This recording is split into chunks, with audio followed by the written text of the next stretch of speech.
Action. I'm going to start by introducing myself in my language and a brief Ohondo Gardawendequa, the Thanksgiving address. Sego so grego, Amy Smoke Youngets, Kinyankahagani'i. Waganua. I'm Amy Smoke. I am Mohawk Nation Turtle Clan of the Six Nations of the Grand River. Waganuwat. I have the pattern of different spirits in my body. I'm a two-spirit. I'm an indigiqueer person. And I live in Waterloo region. I was born in Kitchener. I was born in KW Hospital. Um, I do want to offer the Thanksgiving address. The Ohondo Gardawendequa in my language is literally translated as the words that come before all else, the preliminary matters, the things we should acknowledge and take a moment to greet beyond land acknowledgments and peoples and borders and territories, but the earth, the things that we need, all of the things in creation that we forget maybe to acknowledge. My child, when I taught my child the Ohando Gardawendequa, they used to say the words we say every day because they were that important. We say them every day. It allows us to thank all of the things in creation that even allowed us to open our eyes today and be here together. I'll say it in Mohawk and then I'll give you a little bit of what I was saying. Sewa te hosios ne gare wesa ni gare ohando gare wendekwa ande wawa no hatste. Agwega anska ande de wahwe nuni ne angwat ni gura da nu dietinu horarune. Yeri ni staha o wanja. Mother Earth. Atoni unduhak ne angwat ni gura. Agwega anska ande de wahwe nuni ne angwat ni gura da nu dietinu horarune. Um, I look outside. Dion Hakwan. Our medicines, our sustenance, our foods. Atoni unduhak ne angwat ni gura. Agwega anska ande de wahwe nuni ne angwat ni gura da nu dietinu horarune gane garunya. The water. Atoni unduhak ne angwat ni gura. Agwego anska ande de wahwe nuni ne angwat ni gura dahnu dietinu horarune. Ongwe su people. Atonio duhak ne angwat ni gura. Ona noa atonio le jiwakwani doga. Otana se waganirahana. Ize angwarahana. Yazawada sundura negana wana dosara. Atoni gwana gidana ona ato. And then what I said there at the end is if you would like to greet or acknowledge anything in creation, you should do so in your own way. And now our minds are gathered together as one. Um, I hate to thank the University of Waterloo for teaching me my language back at a tuition cost. The very institutions who stole my language from me then offered it back to me, teach my language back to me at a tuition cost. But I am very grateful that my child is one of, in three generations to learn their language in their own home. And a quick note, if you want to like reach out to Renison, they're starting to cut Arabic language and studies, Islamic studies classes. So reach out to them as well. Because if we lose the language of our people, we're losing so much knowledge and wisdom and connection to so many other different things. There's so many things wrapped up in our knowledge, in our language that they should not be cut by the very institutions who are, erasing us from the lands. So I usually introduce myself a little bit, talk about who I am and what brought me to Willow River Center and Landback Camp. And I have a PowerPoint. I hope I can share this.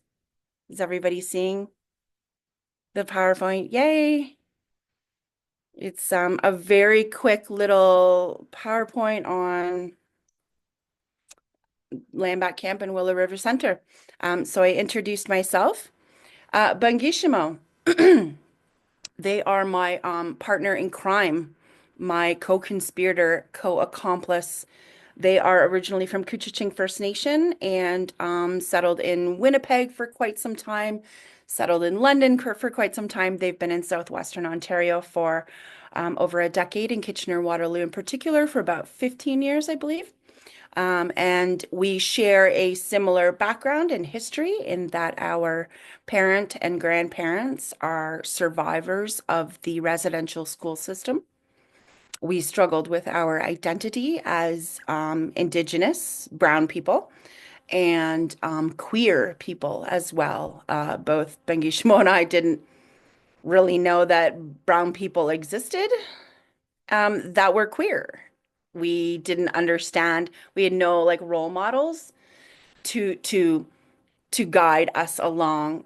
We were, we're a little bit older, so we were coming out. We should have been coming out, but in the 80s during the AIDS pandemic and during which a time where it was not okay to come out.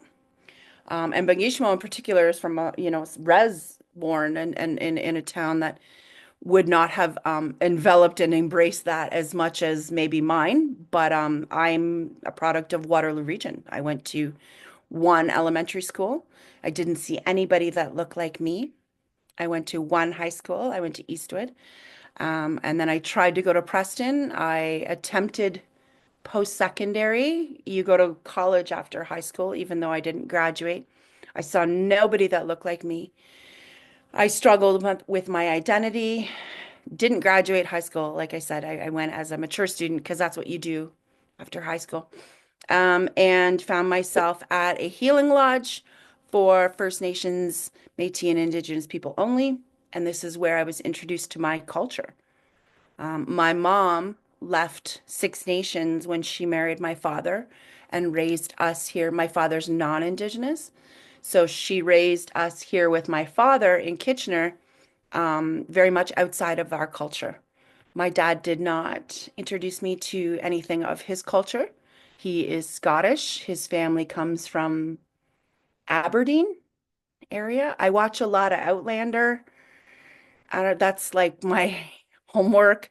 I would never insert myself or call myself something that I don't know anything about. So I'm doing my homework. But in a very white community, he never engaged with any religious or spiritual upbringing. My mother, through, her experiences on Six Nations, was not even allowed to go to Longhouse. So didn't have anything to pass down to me about what Sunday meant, getting up and going to church and all of those things. I didn't have anything to guide me on what it meant to be like a strong First Nations person. And it wasn't until post-secondary when I found my culture and I found my people. I found spaces like Indigenous Service Support, Conestoga College, which led me into UW. And that's where I met Bengi Shimo. They had just finished their MSW at Laurier in the Indigenous Field Study.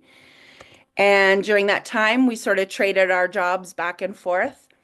I was a student at UW, and then I took their job, and they traveled the world to photograph Indigenous people on their own homelands to sort of decolonize Indigenous, tourism. And then they came back to school, and we switched jobs again. So we kept sort of taking each other's jobs to keep up the sort of advocacy work we were doing at University of Waterloo and the Indigenous Student Center and the need for queer spaces, the need for talking about land, the need for talking about Indigenous student support.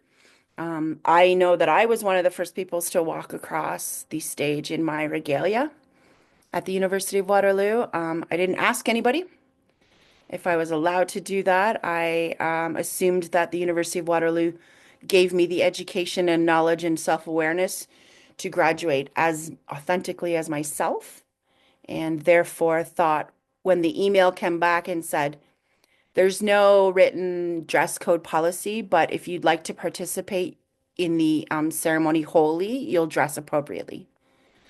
And so I did. I wore what felt appropriate to me. So some of those things that we were sort of trying to pave the way for Indigenous students to own their indigeneity and their queerness in spaces on stolen land. So many years of working with Bangishmo, and they have connections with Idle No More as well. We sort of know how to throw a protest. We can get into the middle of a street and block that for an hour, to bring some awareness to land back. We were talking about defunding the police just as COVID hit and when land back camp started. Bangishmo threw us all a bunch of leaders in the community, some Black, Indigenous, racialized leaders in the community, into a chat and said, what are we going to do? Like, the world is fallen apart. COVID is showing us the unbelievable health disparities, right? White communities was not running as rampant in Black Indigenous communities. We get body bags when pandemics happen. We don't get PPE. So the health disparities were coming up. And then the wellness checks started happening across Northern Turtle Island, and Black and racialized folks were getting murdered by police during COVID. We were amped. We were ready to do something. And following on the heels of the Black Lives Matter rally in downtown Kitchener in the summer of 2020, 30,000 people, the third largest rally across Northern Turtle Island. Um, we jumped on that momentum to talk about land back.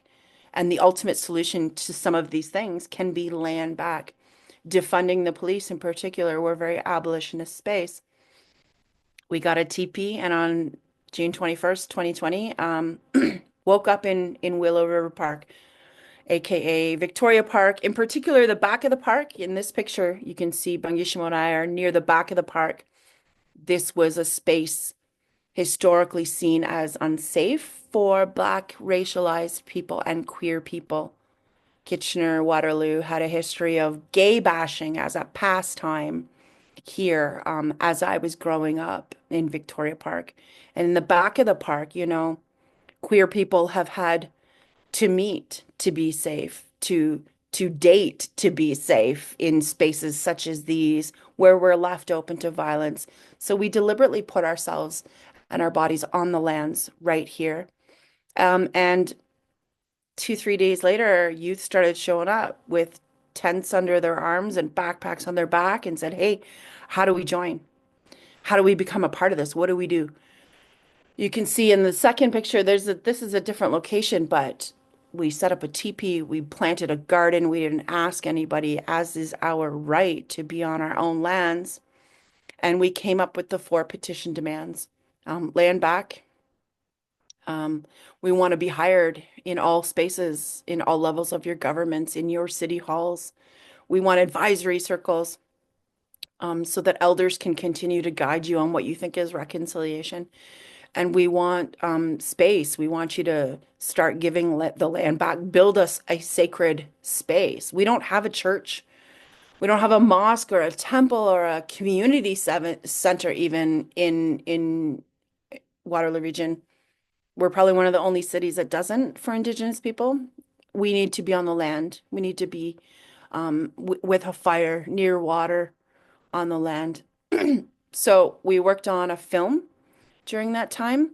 We worked on pushing the cities, both the city of Kitchener and the city of Waterloo, and then the region to meet our petition demands.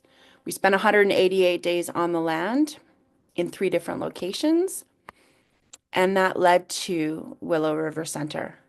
So the momentum of all of these things and the changes we were starting to make across the cities and the region. And then we started to see it ripple out even. The city of London started doing it. I think Cambridge, even Toronto and Ottawa started hiring teams of just Black, Indigenous, and racialized people.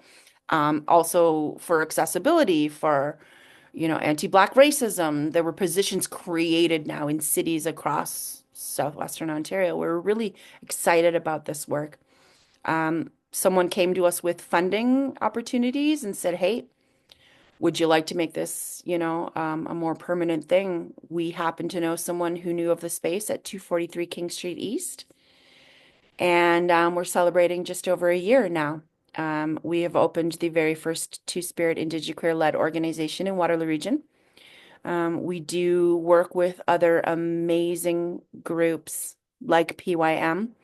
In all of our spaces, we have supported other grassroots groups who know what it's like to not have access to land and to not have access to space and can't afford the $500 pavilion rental fee, and it's insulting too when nobody pays rent, nobody asked if you could build your corporations in your cities on anyone's land, all of these things.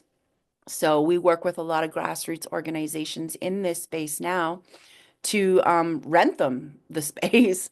It's a venue. Like you can ask us, what does it take to rent Willow River Center? Not a lot if you're a struggling group. The University of Waterloo School of Social Work did rent the space. We charged them money for that. They are an institution that has money. They are an institution who cannot, accurately describe any divesting or supporting of divesting from Technion and a number of other things that they support, but also reconciliation. What are they doing to acknowledge the stolen land their university operates on? So a number of different groups can utilize this space, and we're working together to ensure that the voices of the most marginalized people who aren't historically underrepresented, who have been strategically left out of the conversations. I feel like I have to correct people all the time when people say, oh, they're like never at the tables. We've been deliberately not been invited to the tables. Or when people say stuff like these systems are broken, they're not broken. Settler colonialism is a very strategic way of landing on the shores, planting the flag, invoking the doctrines of discovery and terra nullius and all of those things, and then building their own systems on these lands. And then they even manage to enslave, bring over other people, and continue the project with the very same people and with our own people, right? That whole colonial mindset, it just spreads out into all of our spaces. And the settler colonial project continues. This is some of the things, like I teach a class on decolonizing social work with Indigenous knowledge. And I have to admit, I took my students to the Gaza House last year, who I don't know if anyone noticed, those flags were from land back camp. The last picture you saw, those flags, we helped them set that up. We gave them all of the flags, the pallets. We were there because we know that our histories of oppression and marginalization are so correlated, that the violent colonial settler project on each of our lands is so entwined, and with Black liberation as well. I think it's important that we remember we can't just be saying stuff about Indigenous people on these lands and not saying the same things about Native Palestinians on their own lands. And the ways in which white supremacist goals and white supremacist doctrines carry out on occupied lands, settler occupied lands, right? We're seeing all of those things. I would take my students over to the Gaza House, and some of them were like, so what's going on here? And I was like, did you know there's like an entire genocide happening right now? The fact that you don't know this and you're in courses like these on these lands is extremely troubling to me. The links between them and the links between probably a lot of people's ancestors on these lands are so evident to the people who have been displaced, who have been dispossessed of their lands, right? So that connection to me is so evident. I was like surprised. I'm like, the class is called decolonizing. We are literally seeing colonization play out in real time. Like, it's not like I can quote, Canada was the blueprint for Nazi Germany. Canada was the blueprint for apartheid, residential schools, all these things. Like, we can tell you about it, but you're literally seeing it play out, like in real time. And each of the tactics that have led up to these things and each of the tactics that are continuing, because there's not a ceasefire. They're selling land with beachfront property views. Like, that's insanity. It is the exact same thing that we have seen here in Northern Turtle Island. So for me, it's like not even a question of why we wouldn't be walking in solidarity with people who have been in an occupied space for what, 75 years? That's in only 75 years. I mean, we've been doing this for 500 years, and look what's happened. Like, entire namesakes have been obliterated. We will never know those names. We don't have histories and stories and language and all of those things of an entire line of namesake people. Like, to me, that's astonishing that we're not doing more because we can say we know no more, we know about residential schools, we're doing better, but we're watching it play out in fast forward in real time, just in another place. I feel like that's the why the displacement, the disengagement. But Black, Indigenous, racialized people here on Turtle Island completely and 100% understand the settler colonial project and the links between occupation, occupied states on Northern Turtle Island and in Palestine. And I just have the like one last slide here that's sort of offers a little bit about us. We have a website. We have two youth staff. We have a movie about the queer camp that we started and how Willow River Center came to be.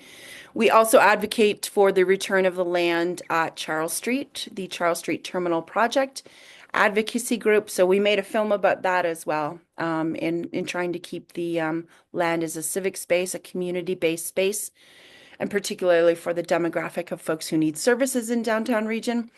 And we're also advocating for the removal of the Queen in the park and renaming all the things. Renaming all the things. I don't know if that's enough. I don't know what time we're at here, but I'm gonna stop my share. Or if anybody had any questions or comments or anything about anything I talked about.